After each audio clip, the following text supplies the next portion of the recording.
Is building wealth on a small salary even possible? It's a question a lot of us ask. We see people with huge incomes and think, that's the only way to get rich. But what if I told you that's not the whole story? The truth is, building wealth isn't just about how much money you make. It's about what you do with the money you have. In this video, I'm going to break down the exact, practical steps that anyone, no matter their income, can use to start building real, lasting wealth. The very first thing we need to change is our mindset. We've been taught that wealth starts with a big paycheck. But real wealth starts with habits. Think about it. If you develop strong financial habits when you have a small salary, you'll be unstoppable when you start earning more. Most people are waiting for that perfect moment, a big raise, a lottery win to start saving or investing. But that perfect moment never comes. True financial power begins the second you decide to control your money, instead of letting your money control you. So, where do we start? With the most powerful principle of all, pay yourself first. This is non-negotiable. Before you pay rent, before you buy groceries, before any other bill, you take a portion of your income and move it into savings or investments. This is a payment to your future self. It might just be 5% or maybe 10% to start. The amount isn't as important as the consistency. By doing this every single time you get paid, you're building a discipline that becomes the foundation of your financial freedom. You're telling your money where to go, instead of wondering where it went. Next, you need to become a detective and figure out where your money is actually going. For the next 30 days, track every single penny you spend. Use an app, a notebook, whatever works for you. I guarantee you will be shocked. You'll find a coffee here, a subscription there. Small purchases that seem harmless on their own but add up to a massive leak in your finances. Once you see these leaks, you can plug them. This isn't about depriving yourself or living a boring life. It's about being intentional. It's about cutting out the wasteful spending that doesn't bring you any real, long-term value. The goal isn't to stop living. It's to stop leaking money that could be building your future. Now, let's talk about one of the biggest wealth killers out there: lifestyle inflation. This is the silent enemy of financial progress. What happens when most people get a raise or a bonus? They immediately upgrade their lifestyle. A bigger apartment, a fancier car, more expensive dinners. They feel like they've earned it. But all they're really doing is raising their financial baseline, keeping them stuck in the same cycle. Wealthy-minded people do the exact opposite. When their income increases, they keep their lifestyle the same for as long as possible. They take that extra money and immediately direct it toward their investments and savings. If you can master the art of resisting lifestyle inflation, you will build wealth exponentially faster than someone who earns more but spends it all. Before you even think about investing, you need a safety net. This is your emergency fund. Emergencies are what throw most people off track. An unexpected car repair, a medical bill, or a job loss can force you into high-interest debt. And climbing out of that debt makes building wealth almost impossible. So, start small. Your first goal is to save 1 month's worth of essential living expenses. Once you hit that, aim for 3 months. Then 6. This fund is your shield. It protects you from life's inevitable shocks and prevents a small setback from turning into a major financial crisis.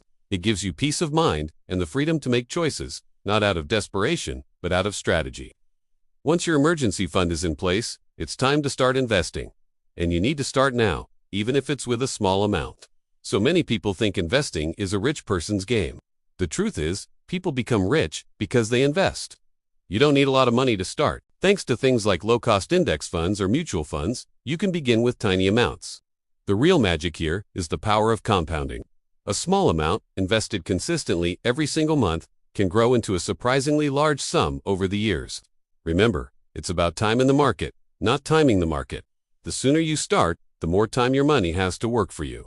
Okay, so we're saving and investing, but how do we speed things up? By increasing your income. Building wealth is much faster when your earning potential grows, and you don't need a fancy degree to do this. We live in an age of information where you can learn valuable skills online, often for free. Focus on skills that the market demands right now. This could be digital marketing, video editing, coding, sales, or even freelance writing. Learn a skill that you can use to start a small side hustle or get a better paying job. Even an extra $100 a month, when channeled directly into your investments, can dramatically accelerate your journey to wealth. Now for a critical rule. Avoid bad debt like the plague. I'm talking about high-interest credit card debt, personal loans for things you don't need, and any financing that drains your income for a depreciating asset. Debt is the anti-wealth. It steals from your future to pay for your past. If you're already in debt, your number one financial priority should be to create a plan and pay it off as aggressively as possible. Every dollar you pay in interest is a dollar that could have been invested in growing for you. You have to choose. Do you want to build your future or finance your past? This brings us to another powerful habit: living below your means. This doesn't mean being cheap or miserly. It means being smarter than your income. I know people who earn a lot of money but are constantly broke because their spending always matches or exceeds their income. And I know people who earn a modest salary but are quietly building incredible wealth. The difference is discipline. It's about resisting impulse buys, practicing delayed gratification, and creating a gap or a margin between what you earn and what you spend. That margin is the fertile ground where your wealth will grow. Your environment is also incredibly important. The people you listen to and the content you consume directly shape your beliefs and actions. If all you do is watch mindless entertainment, your mind will stay in entertainment mode. But if you start consuming content about finance, investing, business, and personal growth, your brain starts to rewire itself. You'll start to see opportunities instead of obstacles. You'll start thinking like a wealth creator. Surround yourself, both online and in real life, with people and information that inspire and educate you. Your financial destiny is heavily influenced by what you feed your mind. One of the best ways to make all of this effortless is to automate your finances. Set up automatic transfers from your checking account to your savings and investment accounts the day you get paid. Automate your bill payments. When the system runs on its own, you remove the daily struggle of making the right choice. You don't have to rely on willpower. The decision is made once, and your good habits are locked in. Automation is the secret weapon for financial consistency. Finally, and this might be the most important point of all, be patient. Building real wealth is a marathon, not a sprint. It takes time. There will be months where it feels like you're not making any progress. But consistency is far more powerful than intensity. Those small, disciplined actions save in that extra bit. Investing every month, learning a new skill, they compound over time. Wealthy people think in terms of decades, not days. They understand that small, daily habits lead to massive, life-changing results over the long run. Building wealth on a small salary isn't a fantasy. It's not about luck, and it's not about getting one big break. It's about a strategic, disciplined approach. It's about building the right habits, mastering your cash flow, avoiding debt traps, investing consistently, and always looking for ways to grow. If you commit to these steps, your financial future will transform. The key isn't to wait for someday. The key is to start today. Thanks for watching. If you found this helpful, make sure to hit that like button and subscribe for more content on building a better financial future. See you in the next one.